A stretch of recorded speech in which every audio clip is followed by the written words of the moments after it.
This Dog Podcast Network show is brought to you in part by BarkBox. Give your dog exactly what they want.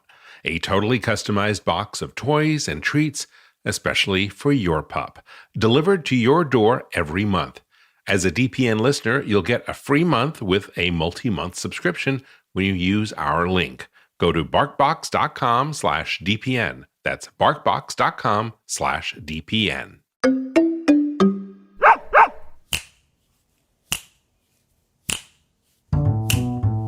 Hello, I'm James Jacobson in Maui, Hawaii. And I'm Caroline Winter in Adelaide, Australia.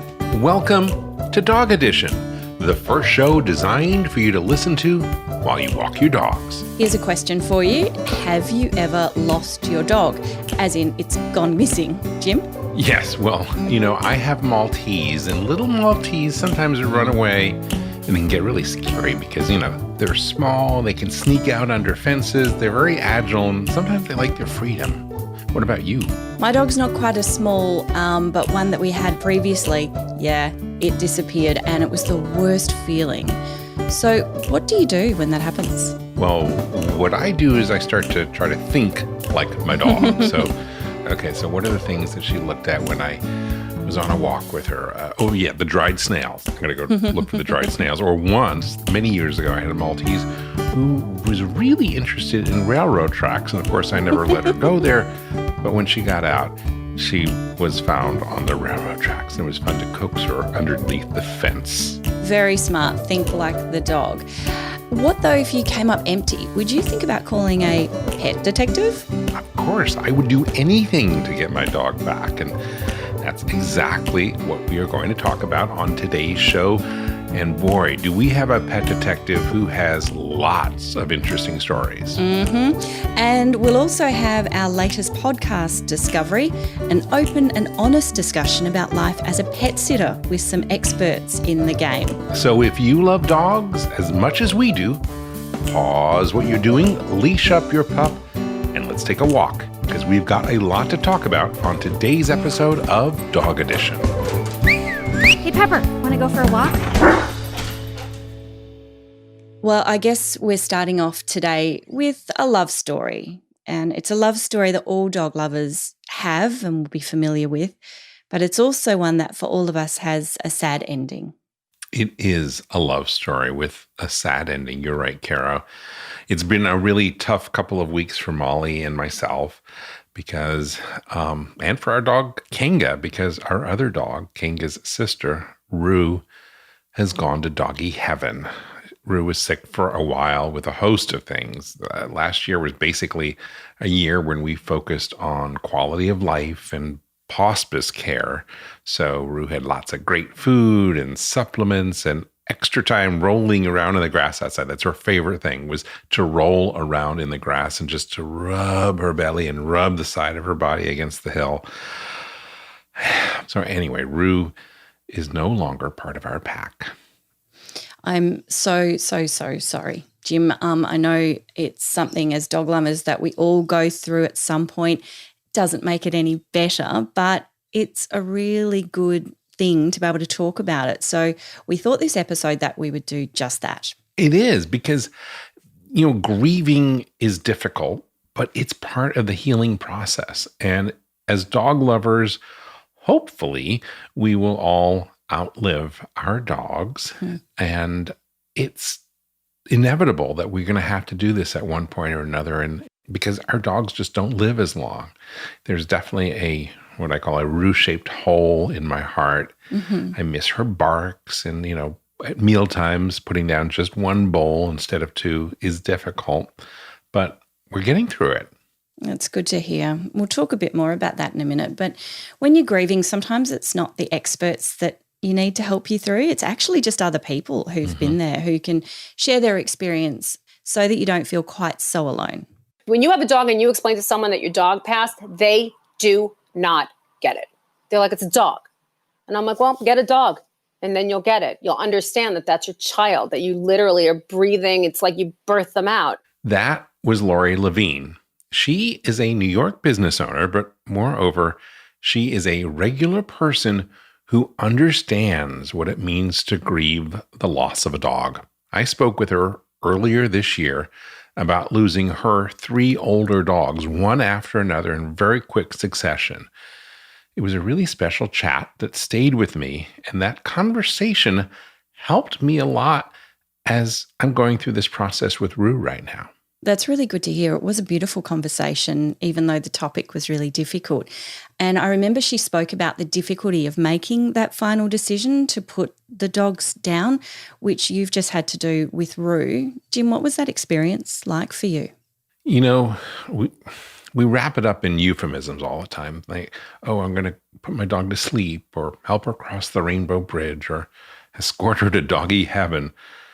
But the process, I mean, it's euthanasia. Let's just call it what it is. It's euthanasia. And as someone who's, I don't know, philosophical and introspective in college, I studied philosophy. It's kind of challenging because the notion of choosing the time and date of that appointment is surreal. Like 10:30 tomorrow. That sounds good. Yeah, okay, I'll be there. Yeah. But I take comfort in many of the conversations that I've had with veterinarians over the years who basically say, you know, it's better to do it an hour early or a day early than an hour too late or a day too late. And we as dog people have an obligation. We have an opportunity to help our dogs by preventing suffering and to focus on their quality of life. And in this case of Rue, that's what Molly and I did. It's just hard, and the grieving process is so hard. But, you know, I took a lot of solace from what Lori Levine had told me when she talked about what she did in terms of the rituals of the process. It's those things that can really bring a sense of calm and maybe even closure. Here she is when she talks about how they lost Casey, which was the second of their 3 dogs who died last year. I had laid out a sheet for her. We covered her in rose petals, and then we put her favorite bone near her. She couldn't eat it, but she could smell her bone, you know, with the one with the marrow inside. She never really chomped on it, but she just could kind of lick at it. So we put that in with her. And then we all, for hours, just laid with her and said goodbye. And then, that started at 9 a.m. And then the people from Final Journey, who were so respectful, came at 2 p.m. And then they came and, we played Warren Zevon. And then we lowered the lights. And it wasn't until they gave her the sedative that we saw Casey finally relax for the first time. Her muscles in her, her upper body relaxed a little. And we said, oh, okay, she's not in pain anymore. And then we did the same thing we always did. We all held a paw. I looked into her eyes. We said goodbye. And then we covered her with the sheet like Cleopatra in her shroud. It's a sad part of that story, but what Lori describes there is also beautiful in many ways for her and the family and for Casey in her final moments. But it's not always that easy to be there in the end, and I know not everyone can do that, right, Jim? That is true. Because right now I didn't end up going to the veterinarian because of Kanga, our other dog, who is the most sensitive dog. She watches television, she sees a gun, she just totally picks up vibes and is super, super sensitive. And there's no way that we could do what Lori was able to do with Casey, because at-home euthanasia just would not have been an option, because Kanga would have known what was going on, and that would have just been incredibly disturbing. So I stayed at home and comforted Kanga and kind of allowed the space for Kanga to be Kanga and to explore what this all was going to be like without having Rue around. And Molly went to the vet with Rue. It's a big decision, but you did the right thing for Kanga. Let's talk about her. It's not just people who grieve the loss of dogs. Of course, we know that. How's Kanga now that Rue has gone? Well, Kanga is grieving in her own way. She, I said Rue really liked to rub herself on the side of hills and really enjoyed the grass. Kanga is more of a beach person. But Kanga has all of a sudden started picking up this interest in grass, especially the area that Rue used to lay in and roll around in. Wow. And that is just a unique thing that I haven't seen Kanga do before. So again, she has her own grieving process. She's not eating. She needs a little more coaxing and to be reassured because, as I said, she's sensitive, but she is definitely grieving. It's so obvious to me. Wow, that's actually quite beautiful. It's like she's embodying bits of Rue, so you kind of get a bit both of them. She's like, I'll rub the grass for you, Rue. I'll smell like Rue. I'll smell like Rue if I do this. Everyone mourns loss in their own way, and that's whether it's for people or for dogs. But for some, we know it helps to bring in a new dog into the house pretty soon after the last. Others need to wait for a while. Obviously, you do have Kanga as well. But what about you and Molly? Have you had that conversation? No, not yet. We haven't talked about that. Mm-hmm. I mean, this whole process with Rue is really interesting because so much of my life and this whole idea of dealing with dog death is just so inextricably connected to what I do here at Dog Podcast Network and in my other businesses where, we focus on dogs with cancer and we have communities where people are talking about the inevitable. And we hear those stories all the time. But when it really affects home, it really resonates. You understand the loss on a whole new level. So I live it and breathe it every day at work, but I feel it even especially more now with Rue's loss. But Lori did a really good job of summing it up on what it means. Like, you've got a dog for life, their life, not your life, their life, the whole thing from beginning to end. Coming up, we'll have more on losing dogs, but this time in the very literal sense. We'll be right back.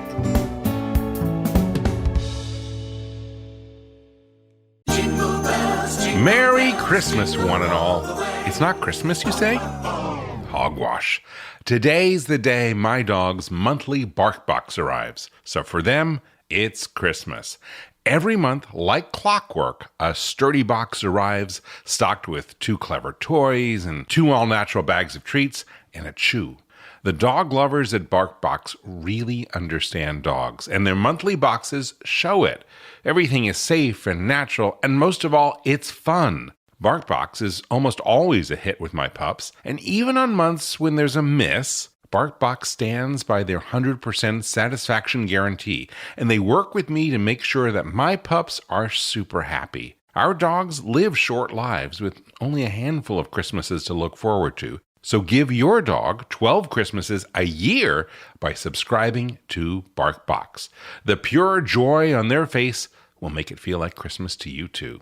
To get started with BarkBox, go to barkbox.com/DPN and you will get a free month with a multi-month subscription. That is barkbox.com/DPN.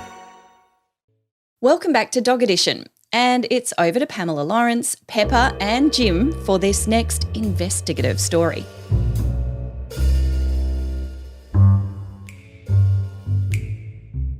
Let's imagine for a moment that my dog Pepper went missing. I'm panicked. I'm not thinking straight. I need help. I called Jamie Katz, a licensed private investigator who specializes in finding missing pets. Here's how that first conversation would go. How old is Pepper? He's 9. Okay. And is Pepper neutered? Yes. Okay. And what kind of dog is he? He's a Cavalier King Charles Spaniel. All right. And, okay. How much does he weigh? Close to 20 pounds. Okay. And is this the first time that Pepper's gone missing? Yes. Okay. Has he ever wandered off even for 5 minutes before? Yes. Okay. Yeah. Okay. What's the longest that he's wandered off before he's come back himself? Just a couple of minutes. Okay. Have you ever had a neighbor bring him back to you? No. A neighbor never called and said, hey, I think I see your dog? Yeah. They have.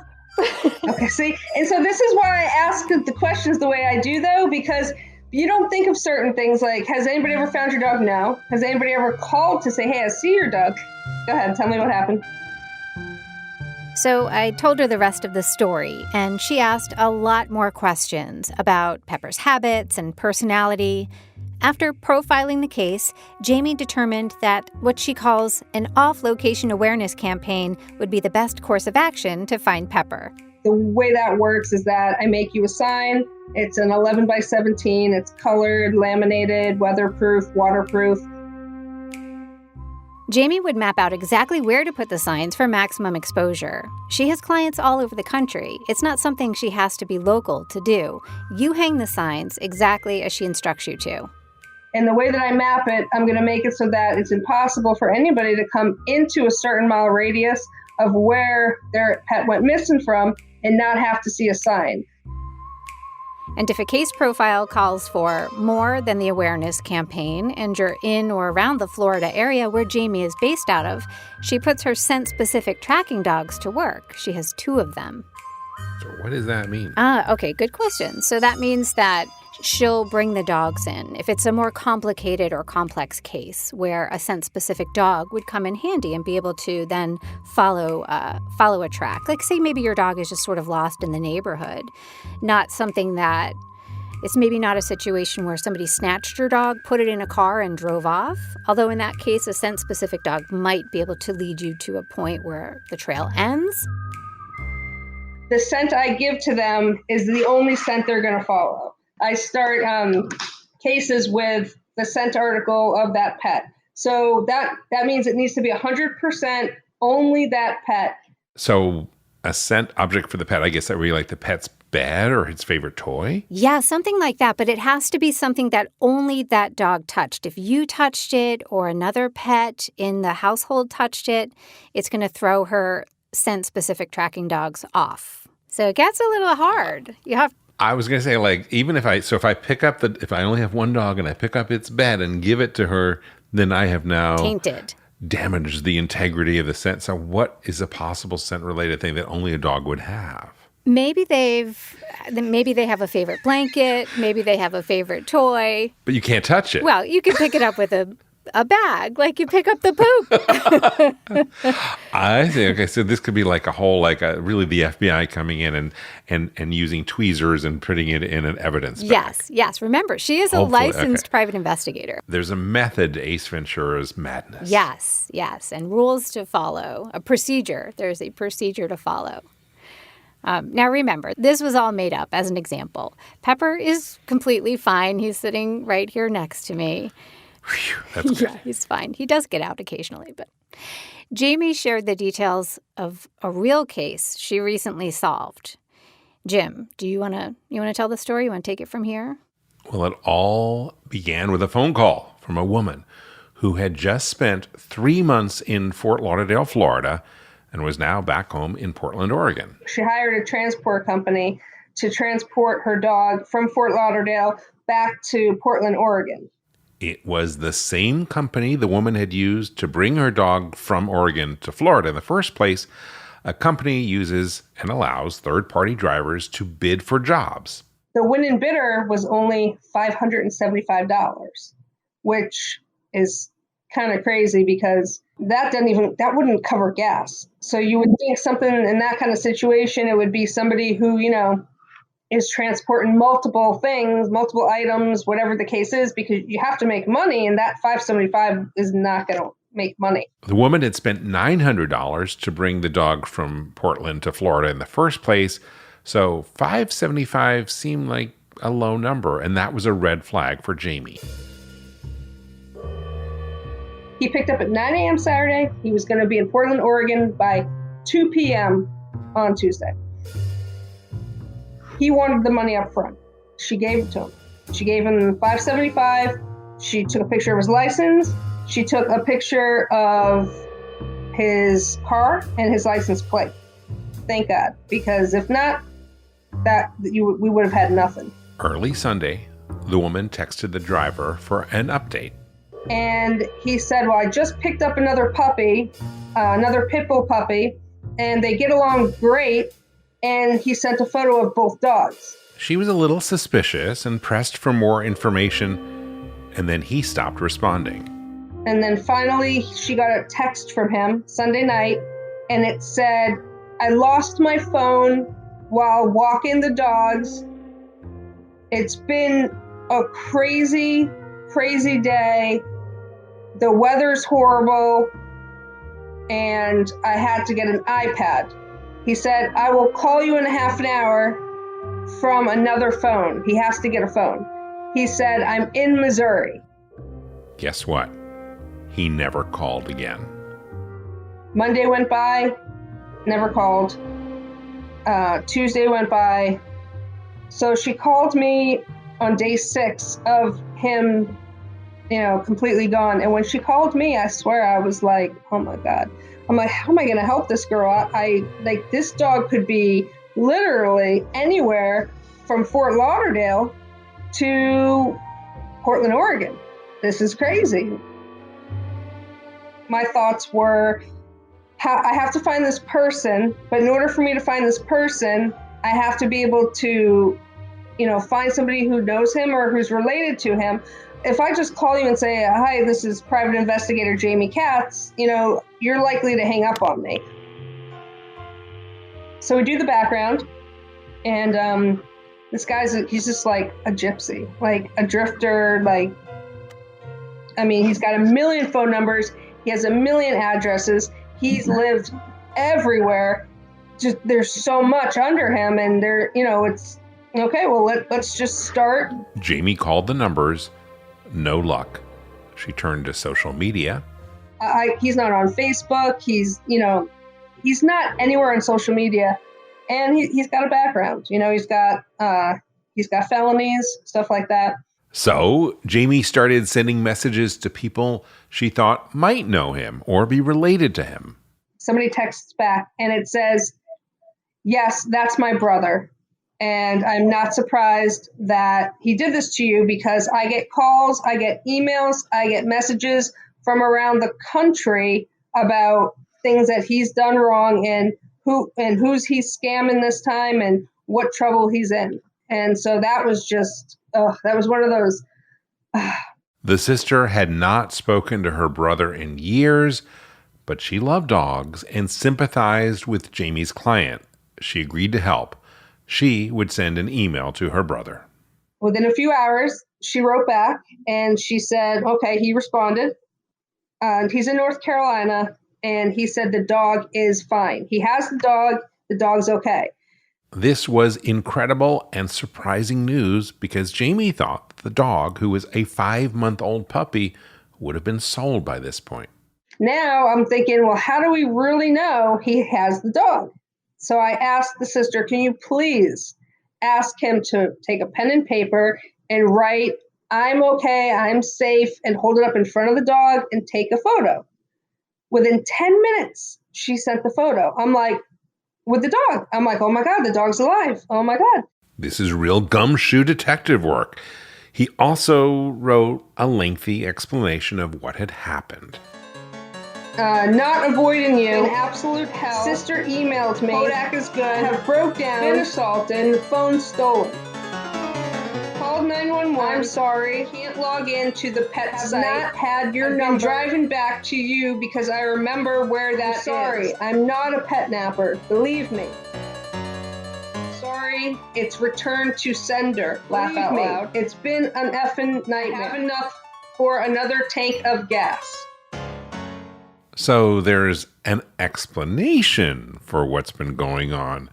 But Jamie is not impressed. She sends a message imploring the guy to pull over, stop, find a police station, find a fire station, anything to make sure that Kodak is in fact safe.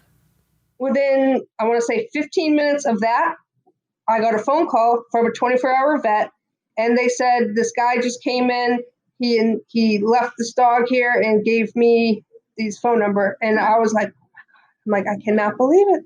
I cannot believe he did it. He did it. He pulled over. He went to a vet. I don't care what it was. He did it. Then Kodak's owner flew to North Carolina to be reunited with her dog.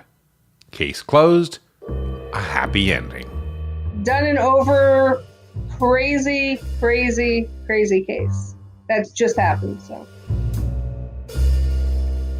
we'll be right back. Hi, it's me again, James Jacobson, and there are 3 things that you should know about me. 1, since 2003, I have been driven by an all-consuming mission. That mission is to help improve the quality of life for dogs and the people who love them. 2, I have founded or helped to co-found several companies that share that mission, including Dog Podcast Network.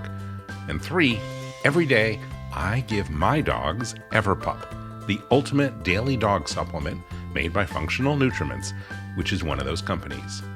What is EverPup? EverPup is an extraordinary all-in-one supplement that you sprinkle on your dog's food. It's a polyceutical, which means it contains an incredible blend of lots of different human-grade ingredients. It contains vitamins and minerals and prebiotics and probiotics and enzymes and dietary adaptogens and so much more. What you need to know is that it supports every cell and system in your dog's body.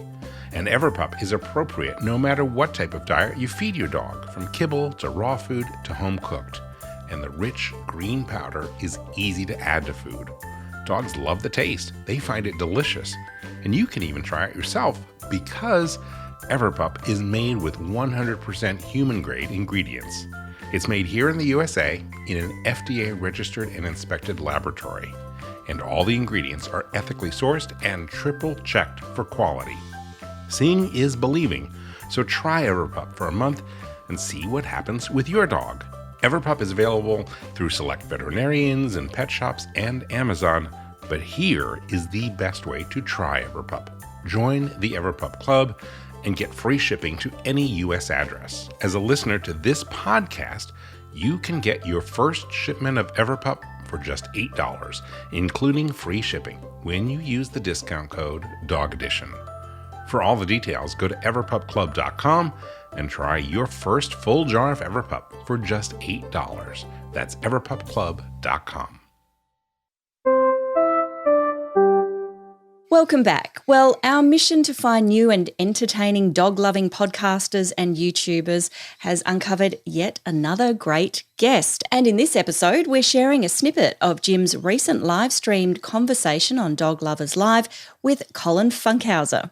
Collin and Meghan host Pet Sitter Confessional, and that is a podcast by pet sitters for pet sitters. They have a decade of experience looking after other people's pets. And on their podcast, they speak to guests about the ins and outs of pet sitting. But here is a little of Colin's chat with me. What's the genesis of the name Pet Sitter Confessional? Because it starts with this wonderful church music, like you going in for a confession. Yes. The idea came from trying to tell the untold stories of being a pet sitter. And it does kind of have those connotation of the salacious or things like that. But we intentionally do try and stay away from that because we don't want to be bashing anybody or talking bad about clients or going down these negativity. It's more giving people a window into the life of a pet sitter. These are things that you didn't know. And why didn't you know about it? Well, because not a lot of people talk about it. And it's a way to get other people's voices out there as well, to have more people contributing to the community.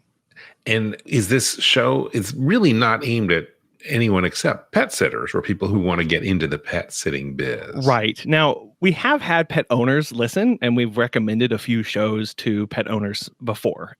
But it really is focused on pet sitters. So we say, it's by pet sitters for pet sitters, because pet sitting can be kind of lonely. We spend all of our days with animals, which we all love, right? That's why we get into the business. But you can feel disconnected from people and not really like you have a strong community. And that's one thing that my wife and I were feeling 7 years into our journey as pet sitters. And so we figured this would be a really neat opportunity to get connected and just hear from more people. I'd never heard of never talked to a pet sitter in Australia before. And I've gotten to do that several times now and feel it's like, wow, like you were literally on the other side of the globe from me. And we still have these same fears, these same anxieties. We still have these same experiences. And so it's really been a great way to get connected with others. What are some of the topics that you cover that you couldn't have imagined doing a show on it, but it turned out to be a pretty good show? Yeah. One of the things that we talk a lot about has been about mindset and self-care from Meghan's and my perspective. We never thought that would have such a connection with people because, again, it's not something that's talked a lot about. It's especially in the pet care community of like, I've got to be busy. I've got to work 14-hour days, 365 days a year, and I can't have any boundaries in my life, or I can't say no to anybody. And so that's been something that's been really good for us to talk about, where when we started to put episodes out like that or have topics about boundaries, those get a really good reception from others because they can connect with that. They can connect with that struggle. They can connect with that real need that they see and that desire that they have in their business to run it a little bit differently than they may have in the past. So you and your wife started this whole business, as I gathered by doing some research, that you went to like a Dave Ramsey lecture about making some extra money. Yeah. So my wife and I had been married all of like 4 months, and we were at graduate school down in Texas, and we're trying to figure out how to do life together. And we went to this Dave Ramsey class about finances and how to get your finances in order and understand how things are going. And he kind of challenged people to both cut out unnecessary expenses, but try and earn extra money so that you can, make things balance out. Well, my wife and I challenged each other to brainstorm some ideas of ways that we could do that. My idea was to open up an aquarium cleaning and construction business on the side. And Megan's idea was to become pet sitters. I'm not going to say which one was more successful, but we recently made the shift to making this our full-time business. And that was mostly because we looked at the opportunity. We'd been doing this almost 10 years. We had grown a massive client base here after only being in this new location for 3 years now, and said, this is what we can do. We can make this full-time and actually expand if I were to come in, because Megan ran the business on the side and then I had my day job, and we kind of tag teamed it. But we're able to come together and go, oh, this is actually something that we can do full-time together. And you can watch Jim's full Dog Lovers live stream with Pet Sitter Confessional's Colin Funkhauser as part of our stream series at dogloverslive.com. Well, that is all for today's episode. I want to thank you for bringing Dog Edition along with you on your walk today. And don't forget, you can hear Jim's extended conversations on DPN's sister show, The Long Leash. Jim, who's your guest this week? She is the master of unruly pups, and she's the star of the TV series It's Me or the Dog. Join me for a fascinating conversation with English author, TV presenter, and expert dog trainer, Victoria Stilwell. And on the next episode of Dog Edition, the pilot whose rescue transport flights have brought more than 15,000 pets to their forever homes. You can listen to all of our shows on our website at dogedition.com. And when you go there, there is a little blue button at the bottom right of every episode page where you can leave us a voicemail and share your story ideas with us. Who knows? We may work one of those into a future episode. And if you are a podcaster or a storyteller or a journalist or anyone who can tell a great story and voice it, we'd love to hear from you, because we have a contest. It's called 101 Dog Stories, and we are looking to buy great stories about dogs from all over the world. You can find out details on that on our website at dogpodcastnetwork.com/101. And don't forget, follow Dog Edition in whatever podcast app you use to listen, and please leave us a review. It'll help us bring you more great dog stories. I'm Caroline Winter, your resident news hound. And I'm James Jacobson. Again, thank you for listening today and hitting that play button. On behalf of all of us here at Dog Podcast Network, we wish you and your dog a very warm aloha.